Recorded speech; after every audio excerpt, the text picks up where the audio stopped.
Pemerintahan Presiden Prabowo Subianto dan Wakil Presiden Gibran Rakabuming-Raka akan menuju 100 hari. Sejumlah realisasi program dalam visi Asta Cita di bawah kepemimpinan Prabowo Gibran mulai berjalan sejak mereka dilantik. Lalu bagaimana tingkat kepuasan publik terhadap kinerja Prabowo Gibran? Litbang Kompas merilis hasil survei yang dilakukan pada 4 hingga 10 Januari 2025. Hasilnya, sebanyak 80,9% responden mengaku puas dengan kinerja pemerintah, sementara 19,1% tidak puas. Selain itu, 89,4% merasa yakin dengan pemerintahan Prabowo Gibran dan sisanya 10,6% tidak yakin. Alasan puas terhadap pemerintah terdiri dari sejumlah faktor. Paling tinggi mencapai 30,2%, responden menilai kinerja yang ditunjukkan baik. Kedua adalah kepemimpinan yang merakyat sebesar 18,1%. Sering mendapatkan bansos sebesar 14,4%. Alasan puas berikutnya yakni pembangunan merata sampai ke desa sebesar 7,3%.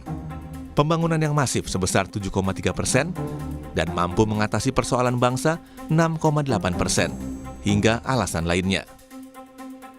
Untuk bidang politik dan keamanan, sebanyak 85,8% mengaku puas dan 14,2% tidak puas.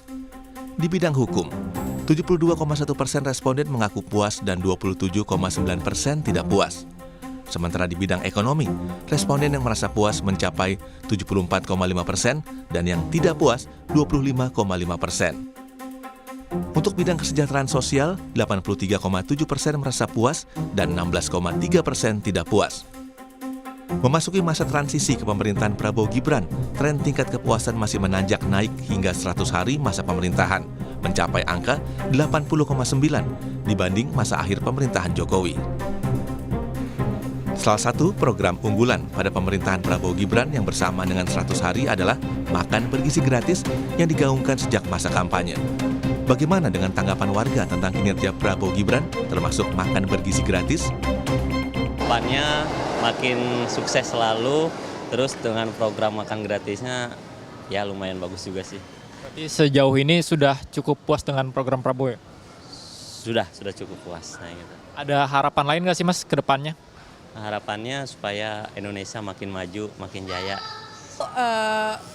Udah bagus sih karena udah ada program makan siang gratis juga yang udah banyak disebar ke sekolah-sekolah juga. Teman-teman aku juga udah banyak yang ngerasain gitu ya makan gratisnya. Itu cukup puas sih kayaknya. Banyak anak-anak yang suka juga, terus makanan juga kelihatan sehat-sehat semuanya. Jadi sih aku. So far sih bagus ya, apalagi tentang yang program makan siang itu baru banget buat kita. Cuman kalau dari aku sendiri sih perlu dievaluasi lagi karena beberapa di daerah itu kan ada yang sampai keracunan. Gitu sih.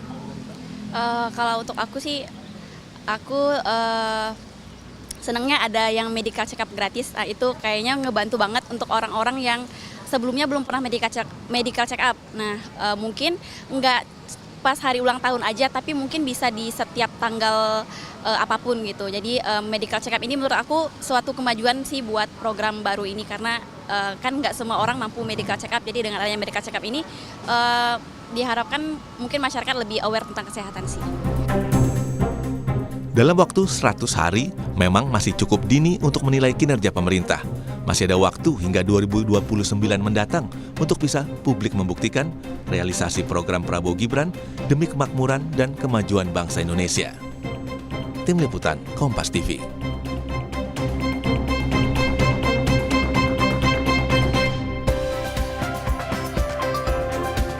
Saudara, Litbang Kompas menyurvei tingkat kepuasan publik terhadap pemerintahan Prabowo Gibran dalam 100 hari masa jabatannya melalui 1.000 responden yang dipilih secara acak dan tersebar di 38 provinsi.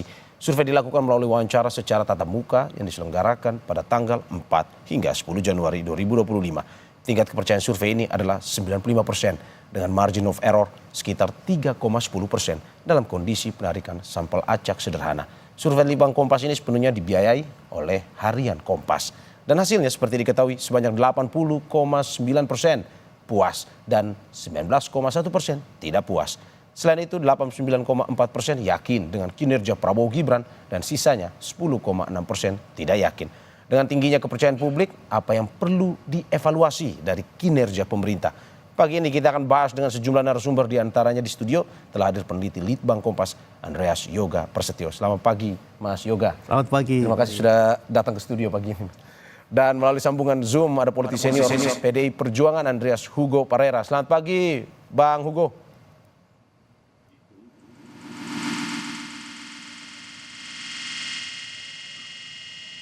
Sepertinya ada gangguan komunikasi.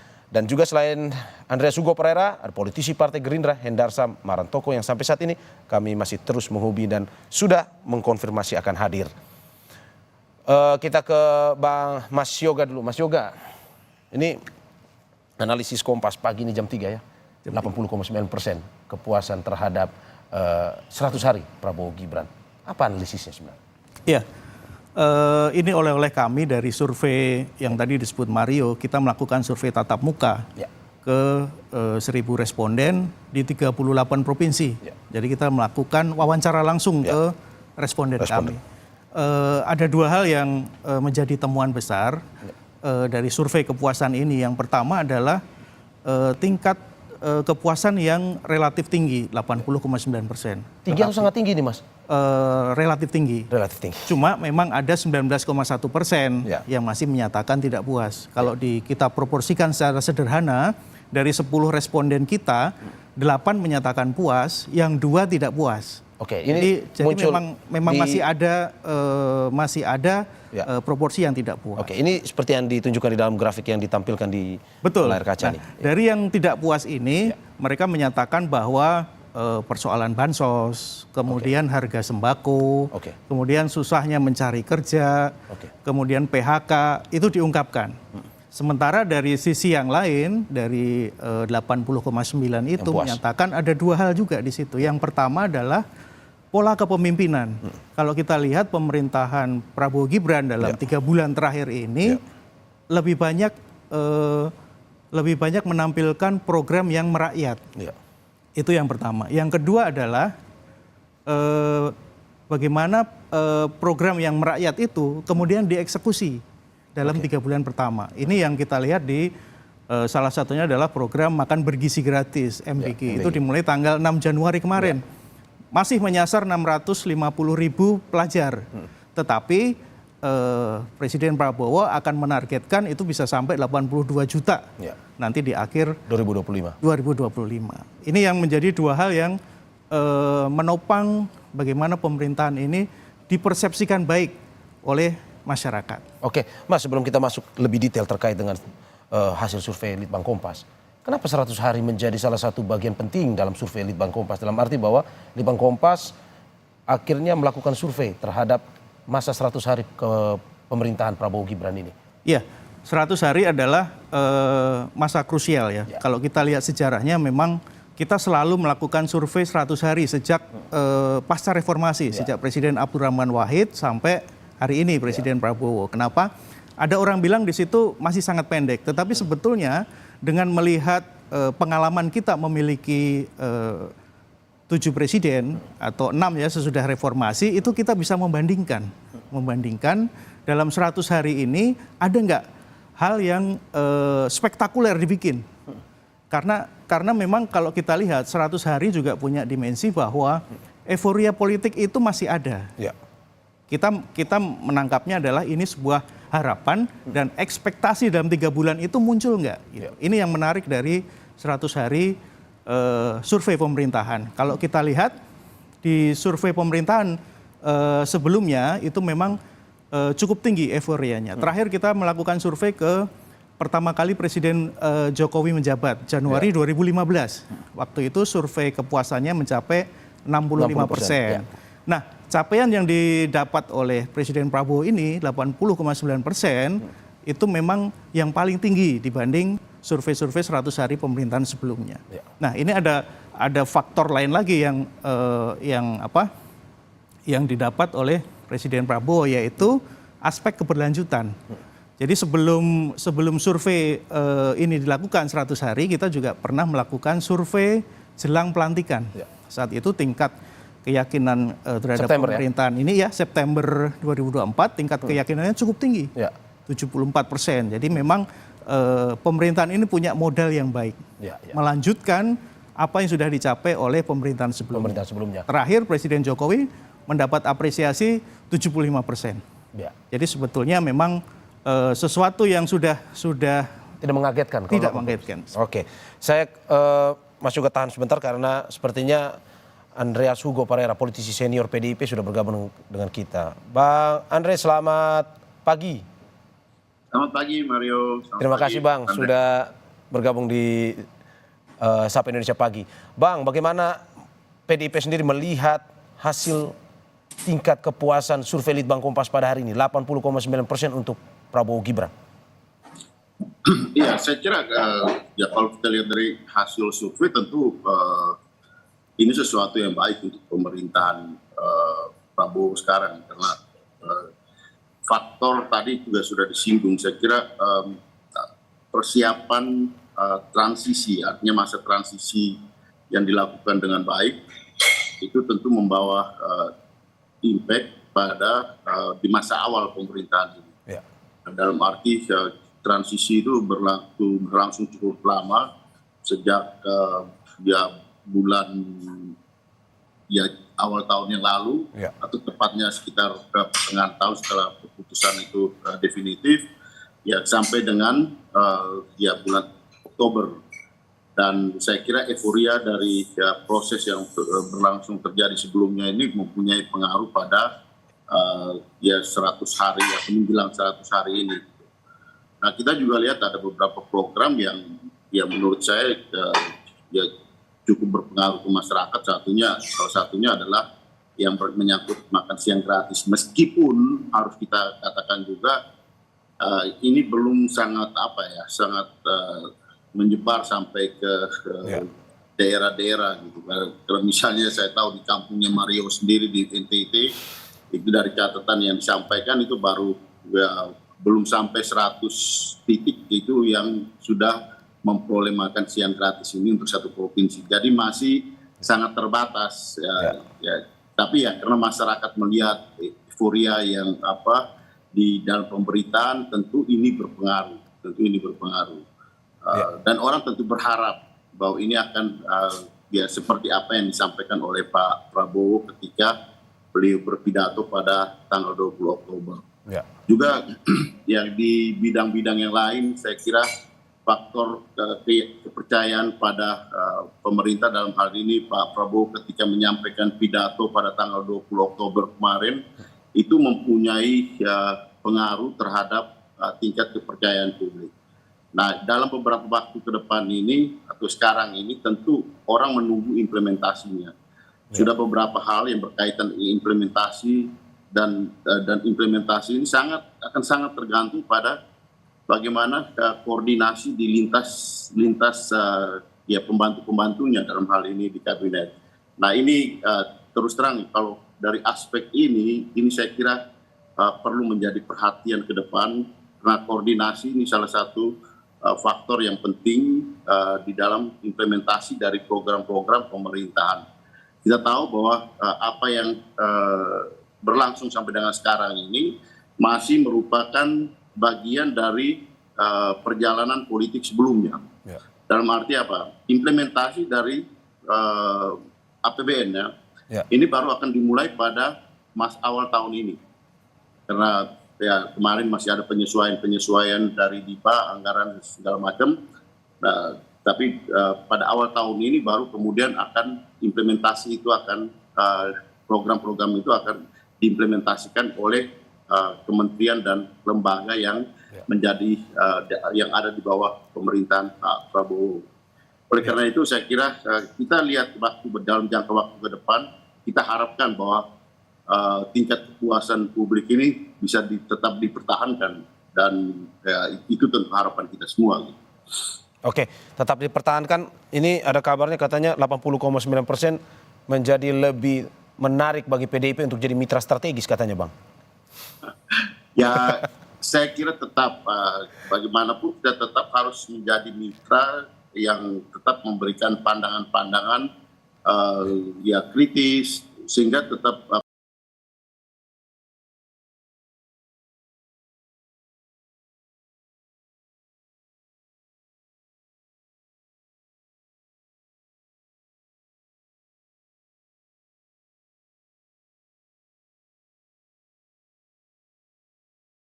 ini bisa berjalan sesuai dengan harapan.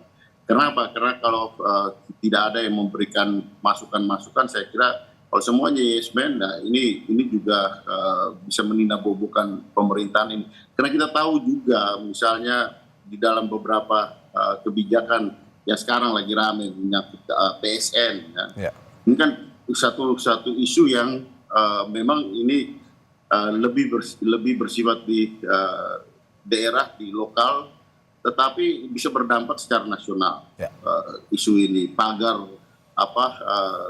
makan lautan itu. Terus kemudian juga ya soal perumahan gitu. Ada menteri yang menyampaikan bahwa sudah membangun 40.000 rumah, sementara ada yang bilang justru wakilnya sendiri membantah jumlah tersebut gitu. Dan memang ada hal yang tidak masuk di akal gitu. 40.000 rumah dalam kurang dari 3 bulan itu kan menurut saya agak aneh gitu. Dan kemudian juga ya apakah itu dibangun oleh pemerintahan Prabowo? Kenapa? Karena kita tahu bahwa anggaran untuk periode pemerintahan ini baru mulai diimplementasikan pada awal tahun ini gitu. Bagaimana kita bisa mengatakan membangun sekian banyak rumah dengan jumlah yang begitu fantastik gitu.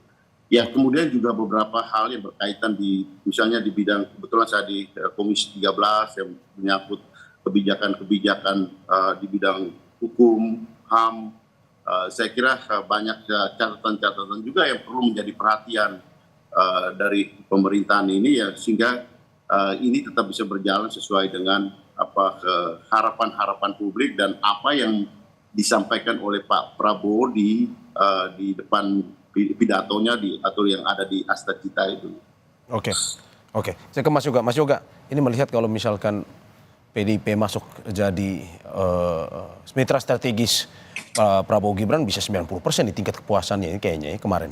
Ya, kalau dari kalkulasi di atas kertas, kalkulasi politik yang terlihat memang ada korelasi antara dukungan politik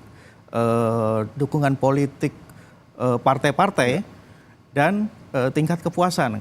Kalau kita lihat dari koalisi yang dibangun oleh Pak Prabowo di DPR dan di kabinet itu mencapai 81%. Oke, berarti pemilihnya loyal ya? Pemilihnya loyal. Dan ini merupakan strategi keberlanjutan plus bagaimana Pak Prabowo bisa merangkul lawan politiknya. Ini menjadi salah satu juga faktor yang cukup menentukan bagi apresiasi pemerintah. Gitu. Kalau kita lihat memang dukungan politiknya 81%, tingkat kepuasannya pun hampir sama 80,9%. Jadi memang dari sisi kalkulasi politiknya secara sederhana mungkin itu sangat memungkinkan kalau misalnya semua partai akan menjadi bagian dari mitra strategis pemerintah. Tetapi memang PR-nya adalah apakah hal itu cukup untuk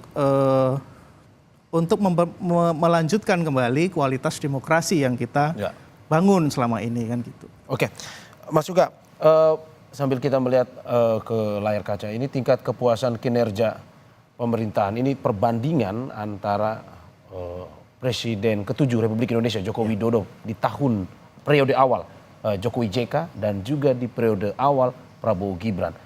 Seperti yang Mas sudah sebutkan tadi 60% Jokowi JK di awal, Prabowo Gibran 80%. Ya. Ini memang tren yang menurut saya menjadi modal baik ya bagi pemerintahan sekarang. Kenapa? Karena memang ini yang paling tinggi sepanjang sejarah. Bahkan lebih panjang lagi ketika dibandingkan dengan presiden sebelumnya juga ini yang paling tinggi. Pak Jokowi aja paling tinggi Juni 2024 74, sekian persen itu. Sementara Pak Prabowo sudah menambah 5% di atasnya 80,9%. Tapi ada faktor lain yang perlu kita cermati Mario di sini adalah ketika kita melihat euforia politik di 3 bulan pertama itu bisa berbanding 180 derajat berbalik ketika turun di masa 1 tahun pemerintahan. Jadi ada fase krusial di sini yang kita sebut sebagai implementasi atau konsistensi dari apa yang sudah dicanangkan. Benar nggak itu berjalan atau cukup hanya berhenti di 3 bulan ataukah masih bisa sampai 1 tahun kemudian sampai 5 tahun. Itu dinamika proses politik di mana nanti masyarakat juga akan menilai apakah pemerintah konsisten melaksanakan itu, pemerintah mengimplementasikan secara merata ke semua masyarakat. Itu yang menjadi tantangan berikutnya bagi pemerintahan Prabowo Gibran ketika mendapat approval rating yang cukup tinggi, 80,9% di 3 bulan pertama. Oke, Ini baru 3 bulan pertama, bisa berubah di 1 tahun kemudian. Anda mau bilang bahwa konsolidasi politik sudah selesai. Sekarang program implementasi program realnya ini yang ditunggu ya? Iya. Oke, saya ke Bang Andre. Bang Andre, melihat grafik tadi perbandingan antara periode pertama Presiden Jokowi dan Wakil Presiden Yusuf Kala dan periode pertama Presiden Prabowo dan juga Wakil Presiden Gibran Raka Buming Raka, ini ada perbedaan 60% dan saat ini 80%. Ini tanggapan bagaimana? Padahal waktu itu kan lagi mesra-mesranya Pak Jokowi dengan PDIP.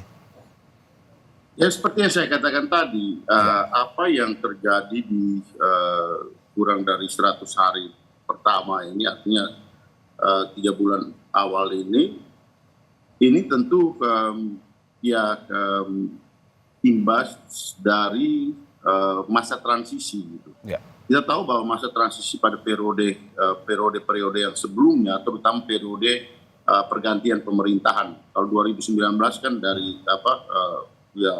figur yang sama kan. Tapi kalau 2014 kan dari Pak SBY ke Pak Jokowi ketika itu. Masa transisi pertama, masa transisi yang relatif pendek, kemudian praktis pergantian pemerintahan pada waktu itu dengan warna pemerintahan yang harus kita katakan berbeda. Gitu. Nah, kan dibandingkan dengan sekarang, tentu apa yang disampaikan oleh Pak Prabowo dengan keberlanjutan, tentu ini berpengaruh, gitu. Berpengaruh pada persiapan-persiapan dan pandangan publik tentang proses yang berjalan ini. Kita lihatlah kita ke depan dalam arti ketika implementasi dari program yang sudah disiapkan oleh pemerintahan Pak Prabowo dan Pak Gibran ini di dalam waktu-waktu yang ke depan. Nah ini tentu realnya ini akan terjadi di dalam katakanlah 3 bulan ke depan lagi, terus kemudian 1 tahun ke depan di dalam pelaksanaan misalnya periode pertama dari pelaksanaan APBN 2025-2026 nanti. Sehingga kita berharap bahwa ini tetap berjalan baik, tapi tentu perlu ada opini-opini, second opinion, terus kemudian pandangan-pandangan kritis dari masyarakat, dari DPR sendiri. Kita di DPR juga kita tetap memberikan masukan-masukan, pandangan-pandangan ketika kita melihat bahwa ada hal-hal yang perlu untuk menjadi catatan di dalam pemerintahan. Kalau tidak, ini yang kita tidak harapkan, bahwa tiba-tiba kita berpikir bahwa semua bisa kita atur, kemudian terjadi seperti apa yang terjadi pada bulan September kemarin gitu. Masyarakat yang akan turun gitu. Ketika melihat bahwa pemerintah berpikir, di DPR sendiri berpikir bahwa semuanya bisa diputuskan karena semua menyetujui itu gitu. Ternyata di masyarakat banyak orang yang tidak sependapat dengan apa yang ingin diputuskan oleh DPR dan pemerintah. Kasus misalnya undang-undang pilkada kemarin gitu. Jangan sampai itu yang hal-hal seperti itu kita dininabobokan dengan pandangan-pandangan bahwa kita bisa mengatur semuanya karena semua sudah setuju. Ternyata masyarakat melihat itu berbeda. Saya kira hal-hal seperti ini tentu perlu menjadi perhatian. Jangan sampai misalnya kita berpikir bahwa semua orang puas dengan ini. Ternyata ada kasus misalnya PSN di Banten yang tentu ini mengejutkan kita semua. Tetapi sebenarnya ini hal yang sebenarnya sudah cukup lama terjadi. Tapi orang seolah-olah menutup mata terhadap hal tersebut. Dan ini bisa merambat dan berimbas pada kasus yang sampai kasus secara nasional. Saya kira kita tidak berharap bahwa itu hal-hal itu akan terjadi, tapi saya kira perlu menjadi pertimbangan, perlu menjadi perhatian kita supaya pemerintahan bisa bekerja berjalan dengan baik. Oke, Mas Yoga, second opinion, biar pada akhirnya tidak kebablasan kalau kata Bang Andre Hugo. Tetapi kalau dilihat dari tadi Mas Yoga sudah menjelaskan terkait dengan dukungan politis yang di parlemen. Tapi sebenarnya kepuasan terhadap Prabowo Gibran secara program implementasi realnya di lapangan seperti apa? Karena dalam pemberitaan hari ini di media harian Kompas mengatakan bahwa ada banyak, salah satunya makan bergizi gratis dan apa saja misalnya. Iya, ada dua hal program yang melekat di hati masyarakat. Yang pertama adalah kesehatan, yang kedua adalah pendidikan. Ini juga menjadi backbone atau program prioritas ya yang selalu didengung-dengungkan oleh Presiden Prabowo. Ini sebetulnya mengerucut ke satu hal, kesejahteraan sosial. Itu yang kita temukan juga di lapangan. Kita menemukan makan bergizi gratis itu ada. Tetapi betul bahwa misalnya kayak program 3 juta rumah itu memang belum ada di lapangan. Sejauh pengamatan kita itu memang belum ada. Tetapi program makan bergizi gratis yang sangat berefek ke pelajar itu sudah berjalan dan itu bisa dirasakan langsung oleh masyarakat. Jadi memang ada PR-nya implementasi itu tadi yang harus dilakukan. Kalau di layar tadi kan ada per bidang ya, ada politik dan keamanan, hukum, ekonomi, dan kesejahteraan sosial. Ini yang dinilai dari Litbang Kompas ya. Iya, betul. Tadi ada poin menarik yaitu transisi pemerintahan. Bagaimana dalam 3 bulan ini sesudah pelantikan itu tidak ada riak-riak politik. Jadi pembentukan kabinet berjalan lancar, kemudian bagaimana konsolidasi kabinet dan politik itu dilakukan dengan sangat landai, itu membentuk persepsi bahwa stabilitas politik ini berhasil diciptakan oleh pemerintahan sekarang. Jadi faktor utamanya dari pembentuk kepuasan ini ada 2, 1 politik, 2 kesos, kesejahteraan sosial. Tadi yang berhubungan dengan program-program yang quick win tadi. Ada 8 program quick win dan itu mengerucut di aspek kesejahteraan sosial. Jadi dua bidang ini tidak heran menjadi paling banyak diapresiasi.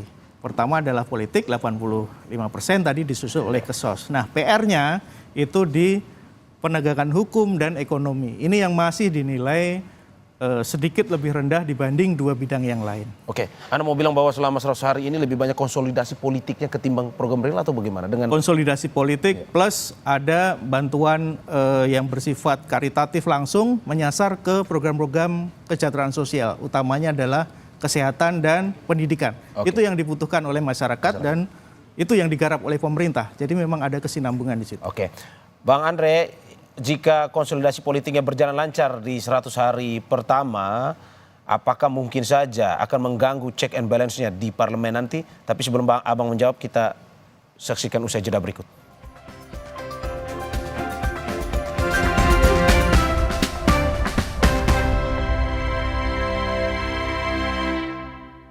Kejar setoran, yang penting kerja halal. Freshcare dong, halal. Capek kena PHP? Pilih yang pasti-pasti aja. Freshcare, pasti aromanya, pasti fresh hangatnya. Freshcare, hangatnya selalu bikin fresh. Bertahun-tahun, Hotin Cream telah jadi teman harian. Bantu redakan pegal akibat kerjaan dan saat jalan-jalan, serta nyeri otot olahragawan. Balur Hotin, panasnya mijit, hotnya in sampai ke dalam. Gak lengket, tanpa bekas. Hotin Cream. Lidah orang Indonesia itu sukanya yang gurih. Makanan sih banyak. Emang ada ya kopi gurih? Ada, Creamy Latte. Dibuat dari kopi grade Brazil, gurih susu New Zealand. Benar, gurih. Iya, gurih. Creamy Latte, kopi latte, gurih. Batuk pilek parah sampai jadi pusat perhatian. Actifed, formulanya bantu sikat dahak membandel. Sekarang kamulah pusat perhatian. Actifed. Poshman Ice Cool baru. Wangi nyegerin with extraordinary cooling sensation. Suhu badan turun sampai 5 derajat. Bawa lo ke icy world. Instant freeze with Poshman Ice Cool. Push the limit. Lain. Pisang. Hayo, siapa yang makan Oreo-nya? Udah gak sabar ya? Kalian lupa sesuatu nggak? Gini caranya makan Oreo. Diputar, dijilat, dicelupin. Kalau kebayang, jangan pikir panjang. Lidah orang Indonesia itu sukanya yang gurih. Makanan sih banyak. Emang ada ya kopi gurih? Ada Creamy Latte. Dibuat dari kopi grade Brazil, gurih susu New Zealand. Benar, gurih. Iya, gurih. Creamy Latte, kopi latte, gurih. Emang boleh scoring ini? FNMan 2-in-1 Spray Cologne baru dengan antibakterial plus fight odor, wanginya fenomenal and bring the good vibes. Semua pengen deket sama lo. Spray it now. FNMan 2-in-1 Spray Cologne, bring the good vibes. Aqua percaya akan kebijaksanaan dan keajaiban alam. Aqua berasal dari gunung-gunung terpilih, bukan tempat yang mudah tercemar. Aqua disaring oleh lapisan bebatuan pelindung tanpa proses rekayasa. Aqua mengandung mineral alami tanpa tambahan zat berbahaya. Sehingga Aqua terasa dingin tanpa didinginkan. Jelaskan kalau tak semua air itu Aqua. Aqua 100% murni. Kakekmu yang itu juga dong. Tapi gigi kakek. Gak usah khawatir, Poliden Adhesive membuat Anda bisa menggigit kuat dan cegah terperangkapnya sisa makanan. Poliden Cleanser, bunuh bakteri lebih kuat dari pasta gigi. Sebuah penelusuran jurnalistik. Investigasi untuk mencari bukti dari peristiwa-peristiwa yang mengundang polemik. Itu Investigasi setiap Senin pukul 8:30 malam di Kompas TV yang didukung oleh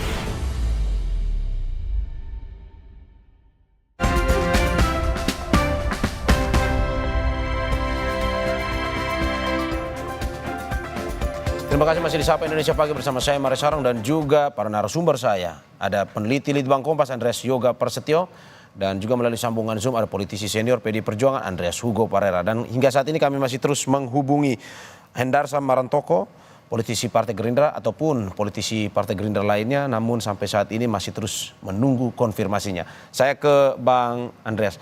Bang Andre, melihat bahwa konsolidasi politik Prabowo Gibran berhasil merangkul mereka-mereka yang berada dalam hubungan dengan politis ini berhasil di 100 hari pertama. Kalau Anda lihat, jika sudah berhasil seperti ini, apakah mungkin saja mengganggu check and balancing-nya nanti? Ya, saya kira pemerintah pun perlu artinya ada suara-suara penyimbang. Dalam hal ini, ya ini untuk kepentingan kita semua juga gitu. Artinya, ya kepentingan bangsa ini, kepentingan negara ini secara politik perlu ada kritik-kritik yang konstruktif yang datang dari baik itu dari ya DPR maupun dari masyarakat gitu. Sehingga tidak terjadi ya kalau ada persoalan tidak ibaratnya kita menyimpan persoalan di bawah karpet gitu. Nah, ini yang saya kira ya meskipun kita tahu kemarin pada bulan September tingkat kepuasan tetap tinggi gitu. Kemudian di DPR praktis semua fraksi menyetujui apa yang dikehendaki oleh pemerintah gitu. Tapi kan kita tahu bahwa kemudian masyarakat melihat itu lain. Dan tiba-tiba muncul gerakan demonstrasi yang begitu besar. Pada waktu itu kan hanya fraksi PDI Perjuangan yang memberikan catatan terhadap kasus yang berkaitan dengan revisi Undang-Undang Pilkada itu gitu. Jadi hal-hal seperti ini perlu tetap menjadi pandangan kritis, termasuk dari media gitu. Media juga jangan meninabobokan hal-hal yang terjadi di masyarakat gitu. Bahwa tingkat kepuasan publik itu adalah ya potret sesaat yang terjadi ketika survei itu dibuat gitu. Tapi kan politik ini kan berjalan terus gitu, berjalan dari waktu ke waktu gitu. Nah kita lihat perjalanan dalam waktu-waktu ke depan gitu. Karena pemerintah ini kan masih berjalan ya masih cukup panjang gitu, sehingga harus kita katakan bahwa pemerintah pun membutuhkan pandangan-pandangan kritis yang konstruktif dari berbagai sudut pandang gitu, termasuk tentu dari di DPR gitu. Bang, kalau melihat di lapangan yang terjadi, bagaimana PDIP melihat ada satu sisi tingkat kepuasan yang tinggi, tapi di satu sisi ada polemik-polemik masyarakat seperti yang tadi Abang juga sampaikan, misalkan mencari kerja susah, bansos yang tidak merata. Ini bagaimana tanggapan dari PDIP sendiri? Justru itu ini kan ya saat ini mungkin kita katakan ya the silent voice yang the silent voice ini jangan sampai menjadi the silent majority nanti yang kemudian muncul dalam bentuk letupan, dan ini ya perlu ada kanalisasi yang menyuarakan bahwa di sini ada persoalan loh sebenarnya, meskipun secara menyeluruh ya kita katakan bahwa ini baik-baik saja, tapi ada persoalan di sini, jangan sampai kumpulan persoalan-persoalan yang sedikit-sedikit di berbagai tempat ini menjadi suatu persoalan yang sifatnya menyeluruh. Nah kan kita juga semua tahu gitu bahwa hari-hari ini banyak terjadi PHK. Hari-hari ini meskipun program makan bergizi gratis itu sudah mulai di launching, tapi banyak juga yang belum memperoleh itu. Ada juga persoalan-persoalan yang berkaitan dengan